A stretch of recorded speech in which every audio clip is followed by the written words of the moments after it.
is going on, everybody? Brent's Bricks back here with another video. Another review video, and man, it feels good to be doing reviews again. Especially since my last two reviews didn't even have minifigures in them. So I'm super pumped to go ahead and take a look at Lego set 75298, the ATAT and Tauntaun Microfighters. These are the second two Microfighters of this series. I did already review the Millennium Falcon Microfighter. If you're interested in seeing that review, I'll go ahead and put the link to that video down in the description. Forgot my coffee sip. But with all that out of the way, let's go ahead and get straight into the timeline.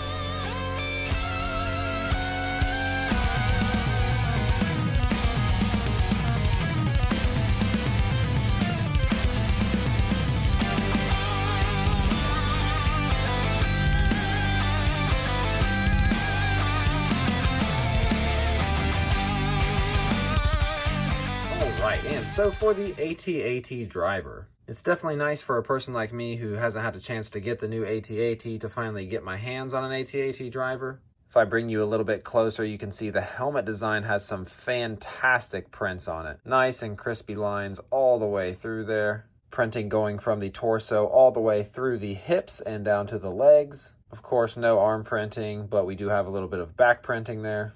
We no longer have the angry clone face, but this new kind of just standard, I don't know, Lex Luthor-ish looking face, I think does the job. All in all, a very solid AT-AT Driver. I really don't think there's that much they could really do to make this figure any better. I'm definitely happy to finally have one of these in my collection. And for the minifigure that most people are going to be worried about when getting this set is the Luke Skywalker.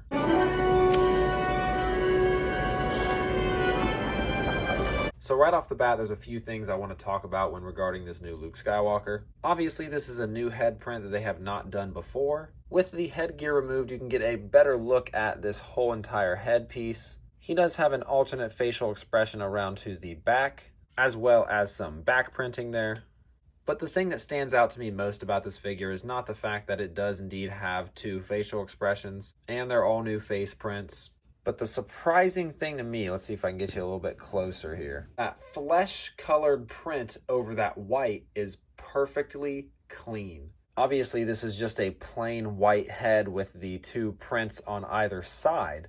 But something tells me that they may have printed it twice or put a blank layer of the flesh coloring under it and then printed the face on top. But they did something for the colors to come out on this very, very clean. Just for a quick example here, Sirius Black's chest should be the same color as his hands and face. And I'm not being nitpicky because the box advertises the print to match the face. So I think Lego is absolutely on top of their game when it comes to this head print. And the torso print is not lacking any details either. You can just see that reflective detail right there looking super, super clean. And then you do have the smallest little bit of printing on the hips right there, and then of course printing on the legs. And of course, what Luke Skywalker figure is complete without his lightsaber. I am a massive fan of The Empire Strikes Back. It's without a doubt my favorite Star Wars movie and pretty much my favorite movie of all time. So any Lego set or Lego minifigure that has to do with The Empire Strikes Back is immediately going to be a must-have for me. With this set coming in at $20, I think plenty of people are going to be buying this set specifically for this minifigure and then probably just sell the rest of the stuff. This Luke Skywalker is an absolute perfect minifigure in my opinion. Yeah, you can see a little bit of that second face print popping out the back of the helmet there, but I mean, having an alternate face is better than not having one in my opinion. So with the minifigures out of the way, let's go ahead and move on to the builds. Alright, so for the Microfighters of this set, even though a lot of people are going to be buying this set just for the minifigures, I think most people will agree that the Tauntaun is actually a fantastic little Microfighter. The overall design for this Tauntaun is pretty great. The pieces they use for the horns on the side are fantastic. It does have a clip on the side to hold Luke's lightsaber, and we also have a clip on the other side to hold these binoculars. I guess some people could say that this Tauntaun looks like it's sitting rather than standing. But for what is essentially a $10 Microfighter, I think it's as good as you can get for the price.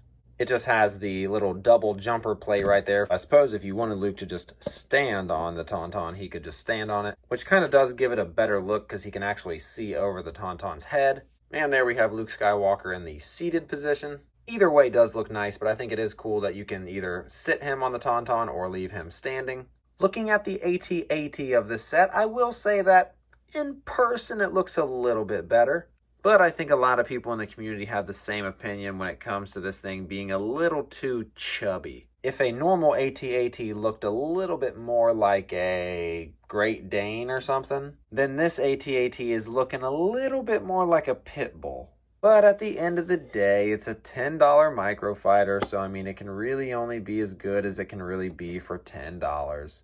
You can pose the head around, which I think that is actually really nice. The head looks good. Now, the legs, you can't really get too much posability out of. You can pretty much just have it standing a little bit more straight up, or you can kind of make it to where it's taking a step, but to be honest, that looks, I don't know, kind of weird. Although this AT-AT does have a printed piece here, and then we will also see a printed control panel. Also, this AT-AT will have that new modern piece of holding minifigures, and I don't really know what that little T piece is called. But that little T piece, or whatever you want to call that piece, does a good job at holding the minifigures in while making it really easy to get them out. And of course, what LEGO Star Wars set is complete without some stud shooters? So that's going to wrap it up for these two microfighters. Let's go ahead and move on to the final opinion. Really quick, it is worth pointing out that there are two separate instruction manuals to this set. I think that's fantastic if you're building with a friend, or whether you want to start off with the Tauntaun first or the AT-AT second. The back of the AT-AT instructions has an ad for the rest of the wave, and of course the minifigures, and hey, look at that, they corrected it, it's green now. And an ad for the Skywalker saga, a game that no one is sure when is coming out still. Anyway, the back of the Tauntaun book is just, oh, actually, that is some really cool art, actually. Huh, that's actually really nice. We should get this more on the back of instruction manuals. Huh. So for my final opinion on this set, guys, I gotta say, this is not a 10 out of 10. I know you thought I was gonna do it. I mean, even I thought I was gonna do it. But I can't give this set a perfect 10 out of 10. I think the AT-AT is just a little too fat looking. I don't know. But other than that, I think this set is very good. We're going to go with a very strong 9.5 on this set. I think especially for the price, it is definitely worth $20. If we go ahead and bring in the Millennium Falcon Microfighter that came out alongside of these, and you just break it up $10, $10, and $10, I think they all stand pretty well on their own. Obviously with the AT-AT probably being the weakest of the three, but even if we want to talk about the AT-AT looking a little bit chubby, that Millennium Falcon looks a little bit chubby too. But that all really comes down to the fact that it's microfighters, they're $10, that's not very many pieces. Out of these three microfighters, I would say that the Tauntaun is definitely the best one. And this is including the minifigure too. If they sold these all separately, $10, $10, $10, then this one would absolutely be sold out all the time just because of that Luke Skywalker. So yeah, I got a strong 9.5 out of 10 on this one. You've got good minifigures. It's got a good value. And all in all, a very solid $20 LEGO Star Wars set.